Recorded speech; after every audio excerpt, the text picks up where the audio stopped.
Hello friends, welcome to Susmita Adhikari's kitchen and blog. আজ আমি লোটে মাছের ঝুড়ো বানাবো। এর আগে আমি কোনো দিন এটা খাইনি, খেতে খুব ভালো হয় শুনেছিলাম, তো আজকে বানিয়ে দেখলাম। এটি বানানোর জন্য আমি নিয়ে নিয়েছি লোটে মাছ। এখানে মাথাগুলি বাদ দিয়ে মাছগুলিকে কেটে আনা হয়েছে আর ভালো করে ধুয়ে পরিষ্কার করে নিয়েছি। এখানে একটু বেশি করে রসুন কুচো নিয়েছি, টমেটো, পেঁয়াজ, কাঁচা লঙ্কা কয়েকটা চিড়ে নিয়েছি। খুব কম ইনগ্রিডিয়েন্টস দিয়েই এই রান্নাটি করা হয়, কিন্তু এর স্বাদ হয় অসাধারণ। এটি বানানোর জন্য আমি ফার্স্টে কড়াইয়ে সর্ষের তেল গরম করে নেব। এই রান্নাটি সর্ষের তেলেই করতে হয়, তাহলে খেতে খুব ভালো হয়। আপনারা চাইলে রিফাইন্ড অয়েলেও করতে পারেন, কিন্তু সর্ষের তেলে স্বাদটা বেশি ভালো হয়। তারপর তেলের মধ্যে রসুন কুচিগুলো দিয়ে দেব। তারপর রসুন কুচিগুলো একটু ভাজা হলে তার মধ্যে যে পেঁয়াজগুলি নিয়েছিলাম সেই পেঁয়াজ কুচিগুলি দিয়ে দেব। এখানে রসুন পেঁয়াজের পরিমাণটা একটু বেশি আছে। তারপর রসুন আর পেঁয়াজটিকে ভেজে নিতে হবে।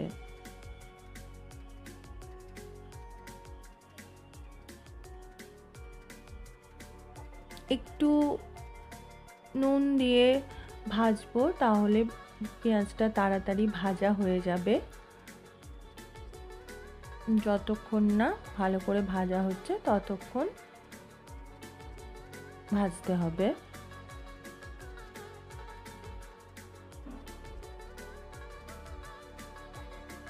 কালারটা আস্তে আস্তে চেঞ্জ হচ্ছে।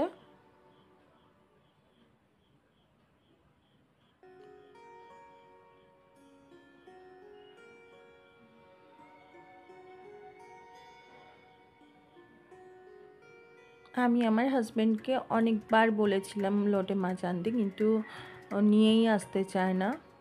তো ও খায়ও নি।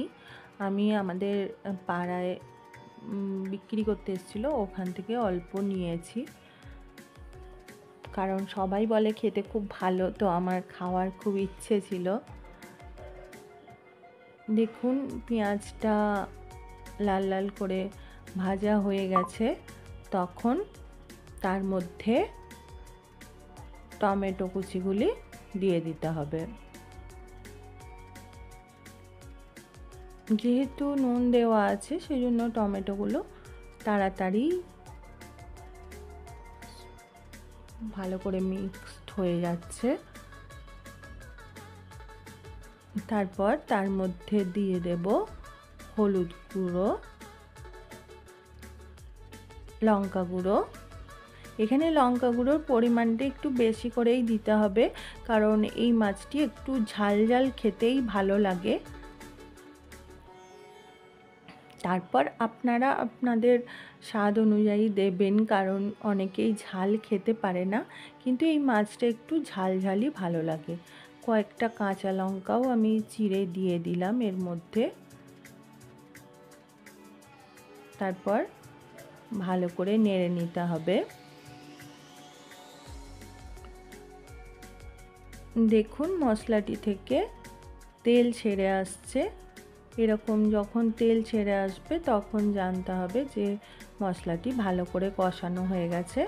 তখন তার মধ্যে ধুয়ে রাখা মাছগুলি দিয়ে দিতে হবে, দিয়ে ভালো করে নাড়তে থাকতে হবে। এই রান্নাটিতে কোনো জলের ব্যবহার করা যাবে না।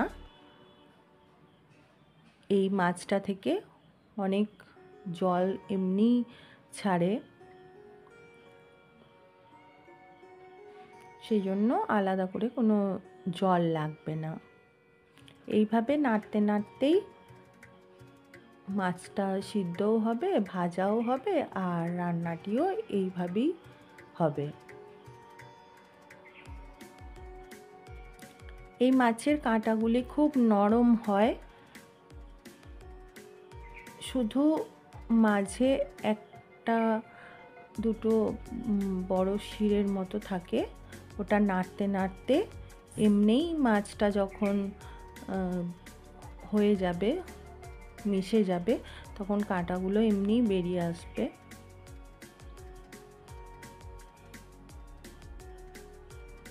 দেখুন মাছটা ভীষণ নরম, তো এইভাবে ভেঙে যাবে এবং এইভাবেই ভেঙেই দিতে হবে নাড়তে নাড়তে,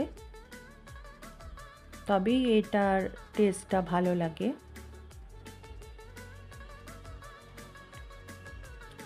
লোটে মাছের ঝুড়ো যখন নামটা, তখন ঝুরঝুরে না হওয়া পর্যন্ত তো এটা করতেই থাকতে হবে।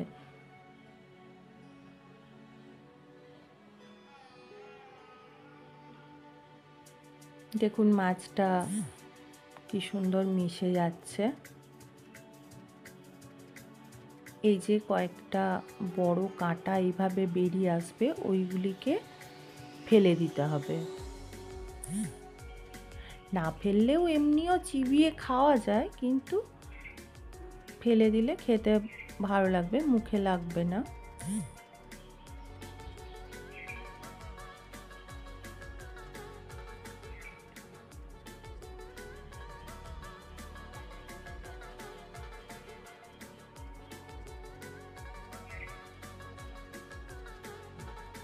মাছটা আস্তে আস্তে পেঁয়াজ রসুন মশলার সাথে মিশে যাচ্ছে।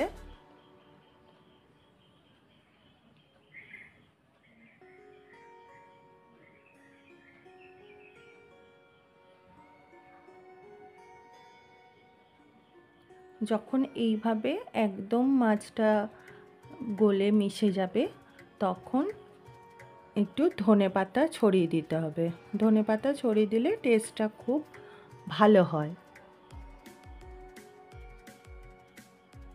তারপর এইভাবে মিশিয়ে নিলেই রেডি হয়ে যাবে আমাদের লোটে মাছের ঝুড়ো।